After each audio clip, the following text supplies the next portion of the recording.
السلام علیکم ورحمۃ اللہ وبرکاتہ۔ اے میرے مالک، ہم سب کو اپنی رحمتوں کے سائے میں رکھے اور ہر قسم کی ظاہری، باطنی اور جسمانی تکلیف سے محفوظ رکھے، اپنے علاوہ کسی کا محتاج نہ ہونے دے، آمین۔ اللہ اپنی طرف آنے کا راستہ اسے دکھاتا ہے جو اس کی طرف رجوع کرتا ہے۔ سورۃ الرعد۔ رشتوں کی رسی تب کمزور ہوتی ہے جب انسان غلط فہمی کے نتیجے میں پیدا ہونے والے سوالات کے جوابات بھی خود ہی بنا لیتا ہے۔ توبہ سے دل نرم ہو جاتا ہے، اس لیے کثرت سے استغفر اللہ پڑھا کریں۔ اپنا سر اونچا رکھو کہ تم کسی سے نہیں ڈرتے، لیکن اپنی نگاہیں نیچی رکھو تاکہ پتہ چلے کہ تم ایک باعزت گھرانے سے تعلق رکھتے ہو۔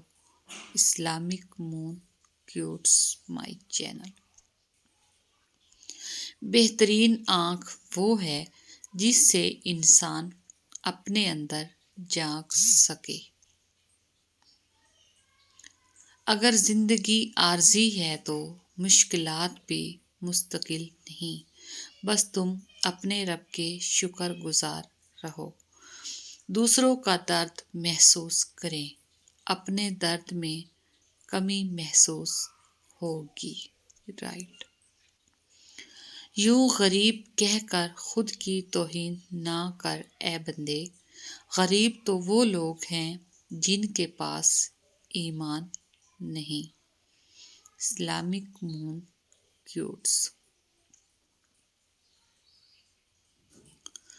اچھی سوچ اور اچھی نیت والوں کو سکون ڈھونڈنا نہیں پڑتا، ان کے دل ہمیشہ نکھری ہوئی صبح کی طرح اجلے اور پرسکون رہتے ہیں۔ Islamic moon quotes. خوشی تو دھوکہ ہوتی ہے، تتلی سے بھی ہلکے پر ہوتے ہیں، پھر سے اڑ جاتی ہے۔ دکھ تو پہاڑ ہوتا ہے، جہاں تخلیق ہوا وہاں جم گیا۔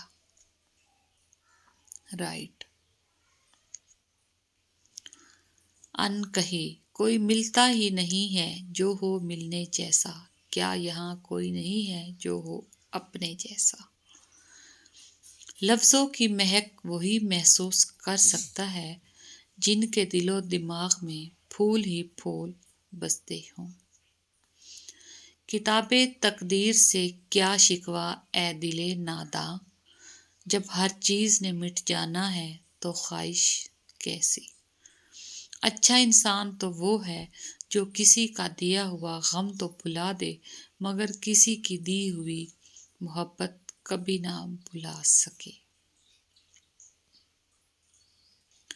زندگی آسان کسی کی بھی نہیں ہوتی، بس اپنی اپنی اداکاری ہوتی ہے۔ کوئی جھیل لیتا ہے اور کسی میں برداشت کرنے کی طاقت ختم ہو جاتی ہے۔ رائٹ۔ تعلق باقی نہ رہے مگر احترام باقی رہنا چاہیے، یہ انسان کے معیاری اور خاندانی ہونے کی دلیل ہے۔ اخلاق بھی رزق ہے جو قسمت والوں کو ہی ملتا ہے۔ کالج میں کتنے بھی بڑے اسکول یا کالج میں پڑھو، لیکن انسان بننے کے لیے قرآن پڑھنا ہی پڑے گا۔